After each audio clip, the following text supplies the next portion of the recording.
Olá, turma! Olá, turminha do quinto ano. Hoje estou mais aqui para apresentar uma nova videoaula para vocês.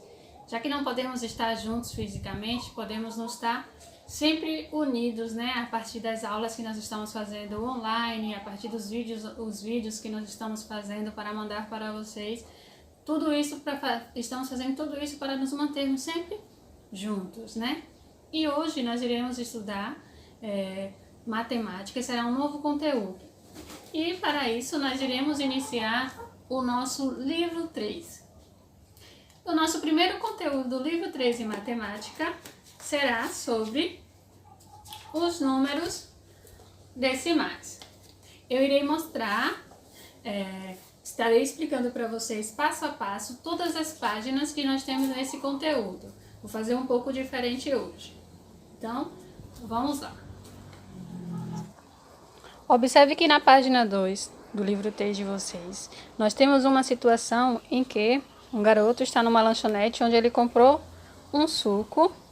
E nós vemos aqui na tabela que o suco custa R$1,80. Ele está pagando o suco com uma nota de R$5. Quanto será que esse garoto vai receber de troco? Então, mas o que são números decimais, né?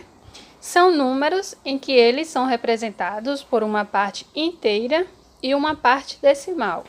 E o que sempre separa a parte inteira para a parte decimal é a vírgula. Então aqui eu percebo que o suco ele custa R$1, então a parte inteira é 1. E nós temos após a vírgula 80, ou seja, 80 centavos, né? Então o suco custa R$1,80. Observem essa cena que está sendo apresentada no livro na página 3 de vocês, né? Então nós observamos que aqui é numa rua. Então os números decimais ela está presente no nosso dia a dia, né? Eu vejo aqui uma loja que está fazendo a propaganda de uma boneca, né? Que custa R$25,07. Aqui eu tenho uma barraca de pipoca, em que a pipoca, o saquinho de pipoca, né, custa R$3,25. Aqui na rua também, eu tenho uma placa de trânsito que mostra que a distância entre o carro e o ciclista deve ser de 1,5 m. E uma placa no posto de gasolina que diz que o litro da gasolina custa R$4,489.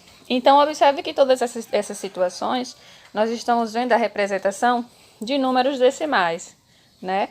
E no posto de gasolina, nós vemos aqui 3 casas decimais. Isso é para evitar prejuízo quanto à alta quantidade de litros de gasolina. Nós aprendemos até hoje sobre o sistema de numeração decimal, né? Em que os números eles apresentam uma classe e uma ordem. Então, eu tenho aqui o exemplo de um número, né?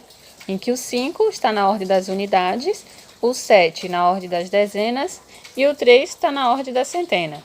Então, aqui é o sistema de numeração decimal que nós aprendemos, né? Porém, existem números menores que 1. E esses números eu posso representar aqui. Nós sabemos que a base do sistema de numeração decimal é 10, né?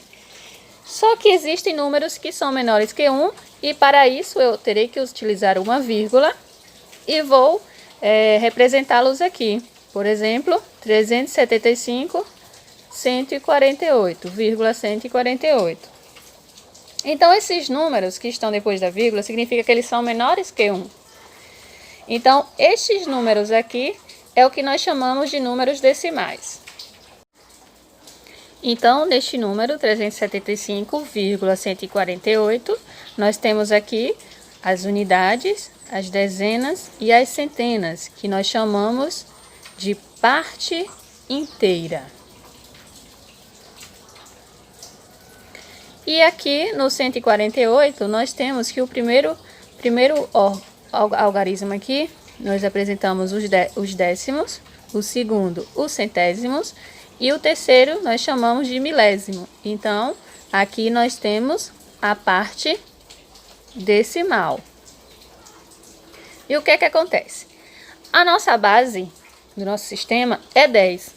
Então, no sistema de numeração decimal, na parte inteira, nós sempre multiplicamos de 10 em 10, né? Então, aqui a unidade é 5, aí na dezena nós temos 10, né? Na centena é 100, porque a base é multiplicar de 10 em 10. E na parte decimal, o que acontece é que irá acontecer a divisão por 10.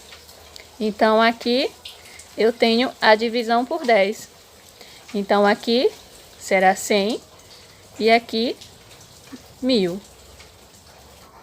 Então, aqui na representação da parte inteira, eu tenho que o 5 representa as unidades, então ele é multiplicado por 1, que é igual a 5. O 7 é multiplicado por 10, então ele vale 70. E o 3 ele é multiplicado por 100, 300, então 375. Aqui eu tenho os números que representam a parte decimal. Em Q1 eu faço a divisão por 10, então eu tenho aqui 1/10 e eu represento na forma decimal 0,1. O 4, ele é 4/100, então a divisão é por 100. Então aqui, ó, 4/100, ou seja, 0,04. E aqui o 8, ele vai ser dividido por 1000, então aqui eu tenho 8 milésimos. E aqui eu tenho 0,008. Então, após a vírgula, a quantidade de casas depende da forma decimal que está se tratando, se é por 10, por 100 ou por 1000. Por 10, uma casa, por 100, duas casas decimais e por 1000, 3 casas decimais. Sobre a situação, a cena que nós vimos aqui no livro, eu tenho aqui a leitura dos números. Por exemplo, o preço do pacote da pipoca, ela custa o quê? R$ 3,25, lembra? Então, nos números decimais, nós lemos que ela representa 3 inteiros e 25 centésimos. O preço da gasolina, nós iremos ler 4 inteiros e 489 milésimos. Então, depende de acordo aonde está a ordem dos números. Após vocês reverem todo este conteúdo, vocês irão resolver a atividade que vai da página 6 até a página 10. Então, eu espero o feedback. Qualquer dúvida pode entrar em contato.